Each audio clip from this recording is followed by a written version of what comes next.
Hi, I'm Dennis Phillips, and welcome to Everyday Reloading and Shooting.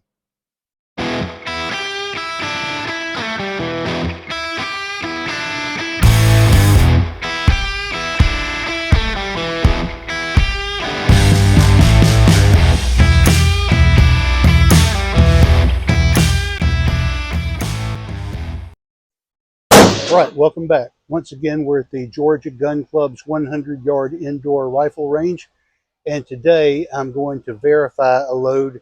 I'm shooting my Sako S20.5 Creedmoor, and I've been doing load development with seating depth.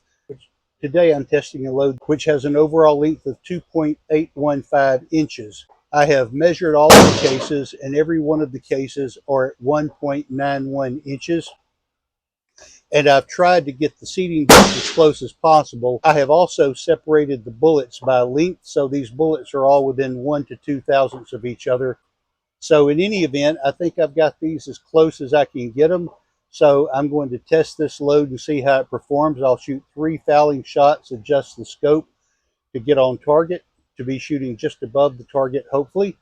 And then I will shoot 10 shots, and hopefully we can verify this node, and hopefully we have a load that works here. As always, you're welcome to enjoy the music while I fast forward through my shooting, or you can skip forward to the results that follow. Shooting at 100 yards.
All right, this was my 9th shot, and I know for a fact that I pulled that one. I had one cluster going here, and then this shot high and to the right was number 10.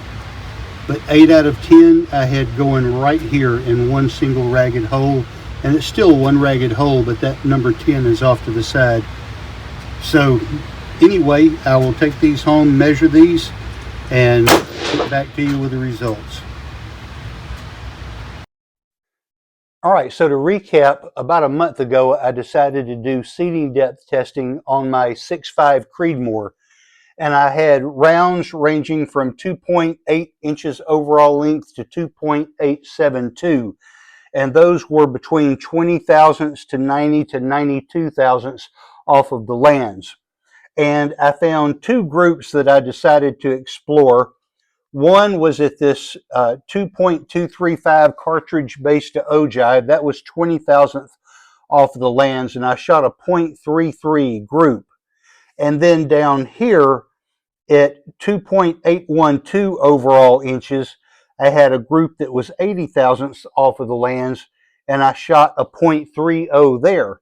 So I decided to expand on these, and so I went back and tested this load again at 2.872 inches, at 2.35 inches from cartridge base to ogive.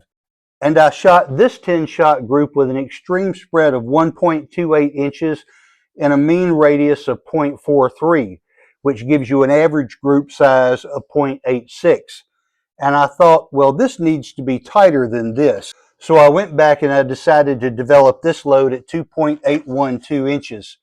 So what I did is I loaded rounds with 3 shots at 2.812 inches. Then I backed off 0.3 to 2.809, and then another 3 to 2.806. And then I went forward from there 3 thousandths to 2.815 and then to 2.818. And I found a load here that performed really well at 0.36 inches, and it had a 0.43 group and a 0.47 group on either side. So I decided to expand on that. So I went back and shot this group at 2.814 inches, and I did a 10-shot group, and I had an extreme spread of 1.18 inches and a mean radius of 0.39. And I had an area of about an inch at 1.01 inches. So I thought this is looking pretty good. And then I decided, okay, what if I were to measure each one of those cases and weigh out the bullets? Because I remember having some problems seating these and getting the length correct. And I know the curvature on that ogive is not exactly perfect on every round, so there's going to be some variation. And the overall length tends to vary somewhat. And so I measured these bullets and separated them into 2 separate groups, each of which were within 1 to 2 thousandths of an inch on the bullet-based ogive measurement. And then I decided to also measure out the cases, so I made sure that all of the rounds that I loaded had the exact same case length, which was at 1.91 inches. And then I went back to the range, and then I shot this group. As you can see, I've got 9 shots here that are clustered together, and I know for a fact that this was a bad trigger pull, because when I pull that, I know that I moved the rifle when I pull that one. So in any event, we had an extreme spread because of this flyer of 1.35 inches, but because we've got a really tight cluster here, that gives us a mean radius of 0.32, which a radius is half a circle, so you double that. That gives you an average group size of 0.64 inches and an area just under an inch at 0.90. I also measured that minus the flyer, and if you take this flyer out, which was my bad trigger pull, then you've got an extreme spread of 0.8 inches on 9 shots, a mean radius of 0.26, and that gives you an average group size of 0.52. So now we're down to a half MOA, and we had an area, if you multiply the width times the height, the area of that is only 0.36 inches. So this is where I'm going to develop my loads for my 6.5 Creedmoor. It'll be, I may vary the charge weight a little bit, but it will be at this 2.815 overall length with a cartridge-based ogive measurement of 2.179. And I will continue to sort my brass and my bullets by length and weight, and we will see how those perform. All right, those are my results. I hope you find this information helpful. If you have any ideas, thoughts, suggestions, questions, please leave those in the comments below. I try to interact with everybody that comments. I hope you will also like, share, and subscribe. And as always, thanks for watching.